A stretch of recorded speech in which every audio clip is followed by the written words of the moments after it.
sweef.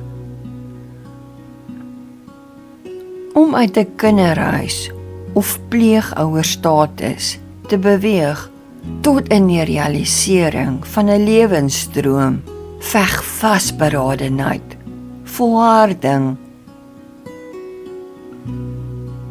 Etlike dekades gelede was daar nie die gesofistikeerde gebruik om die hulp van vaardige psigoanaliste, aldus sielskenners, in te span nie.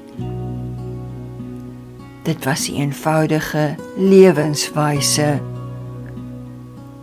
Daar was kos, klere, 'n bed, soortgelyk aan die in koshuise, en die sporadiese vakansiebesoeke aan gewillige gesinne wat ontneemde kinders in hulle huise sou ontvang. Selfs geskenke op Kersfees sou gee. Geskenke wat met blink oë, vinnige vingers, oopgemaak sou word. Maar dan altyd na die kliniese atmosfeer van 'n onpersoonlike feeshuis moet terugkeer. Die slotsom in 'n jong kind se ontwikkelde siege. Goed genoeg om tydelik geherberg te word, maar nie op permanente basis aanvaar, liefgehê te word nie.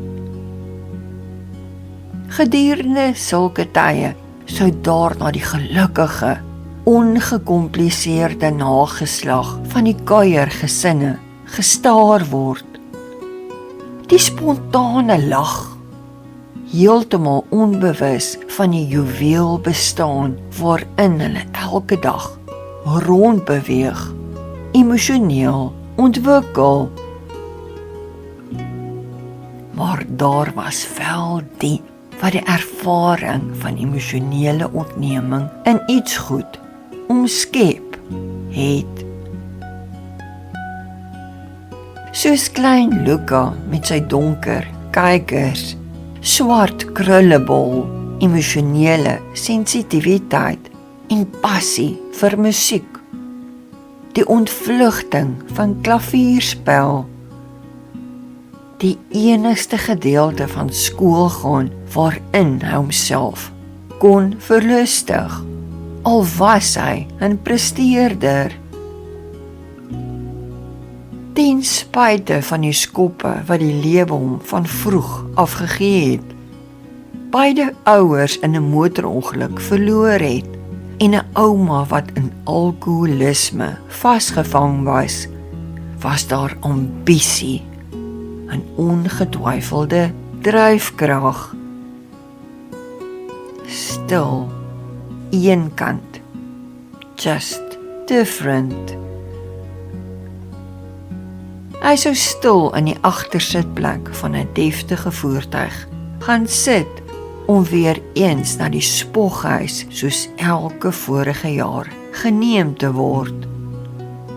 Natuurlik sou hierdie die hoogtepunt van sy bestaan wees, maar daarmee saam ook die laagtepunt wanneer hy met 'n strak gelaat net voor die skool sou heropen sonder fanfare teruggebring sou word.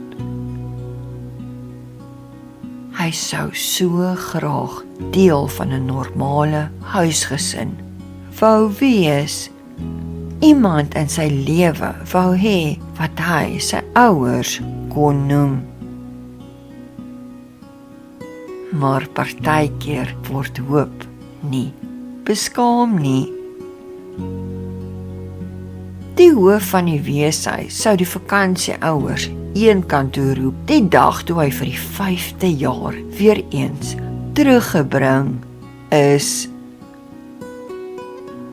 Hy kon sien dat dit 'n ernstige gesprek was. 2 knikkende koppe en 1 besige, pratende mond.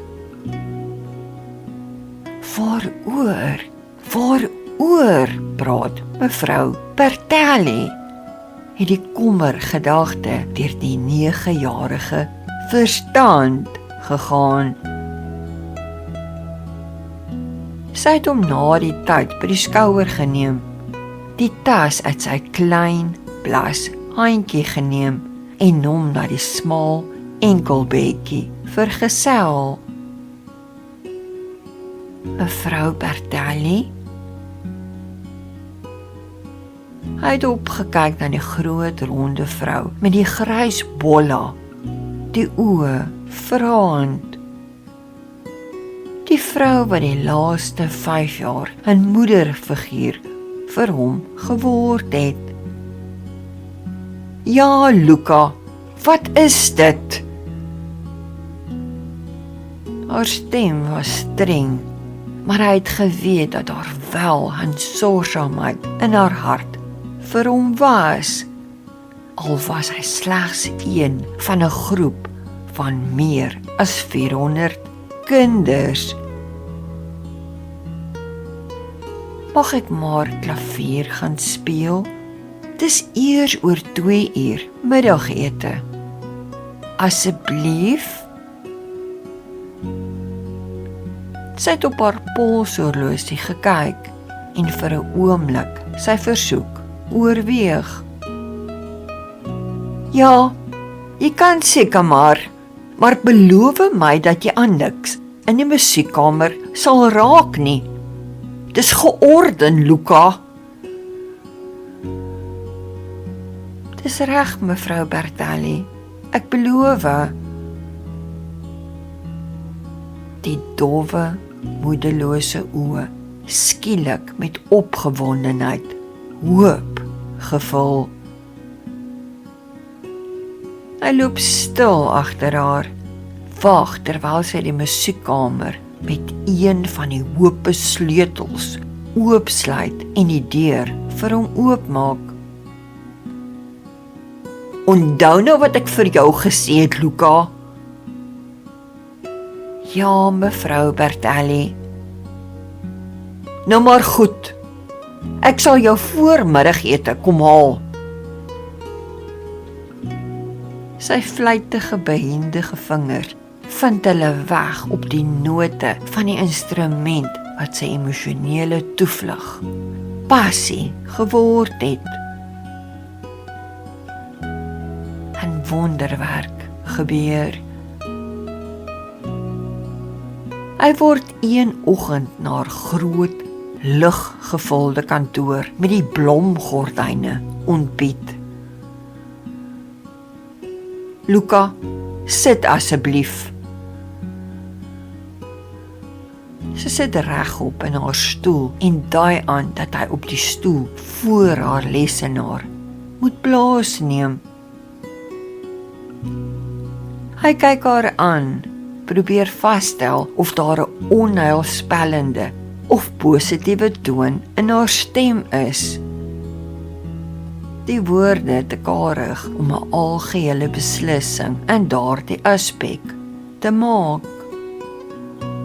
Hy gehoorsaam. Luka, hou jy van die mense wat jou aan die einde van die jaar kom haal? Hy is vir 'n oomblik stil, voordat hy sy kop knip. Ja, mevrou Bertelli, baie. Hulle is baie vriendelik. Ek wens eintlik ek hoef nie terug te kom nie. Hy besef onmiddellik dat hy te veel van sy innerlike gedagtes verklap het. Jammer, mevrou Bertelli, ek bedoel dit nie so nie. Ek is gelukkig hier. Ek is. Hy laat sak sy kop.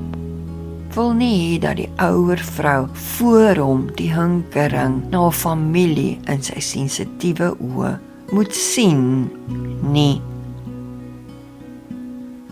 Niks om oor jammer te wees nie, Luka. Ek verstaan. Almal wil behoort. Hy hoor die weerloosheid, sagtheid in haar stem. Luka, wat ek vir jou wil sê, is dat hulle besluit het dat hulle jou permanent by hulle wil hê. Hulle gaan jou help om privaat klavierlesse te ontvang, sodat jy jou hoogste potensiaal as pianis kan bereik. Sy staar hom aan, asof sy seker wil maak dat die lewensveranderende woorde die sensitiewe siege van die 9-jarige behoorlik bereik. Luka is sprakeloos, kyk haar met 'n ongelowige gelaat aan. En so sou Luka sy permanente tuiste by een van die rykste egpare in Italië vind. Meneer, mevrou en Luca Rossi, 'n gelukkige, volledig aangenome jong man. 'n paartjie wat voorheen nie die verantwoordelikheid van 'n kind in hulle lewe wou hê nie. 'n sosiale lewe veel belangriker. Totdat Luca, 'n begaafde pianis en enigste erfgenaam van 'n biljonêrsboedel, hulle hele lewens kom omkeer en vervul het. Trotse glimlagte op hulle gesigte gelaat het. Wêreldverhoë se gehore tot aan die einde van sy lewe aan pedaalvoete gehad het. En natuurlik in alle opsigte seëvierend kon lewe, kon swewe.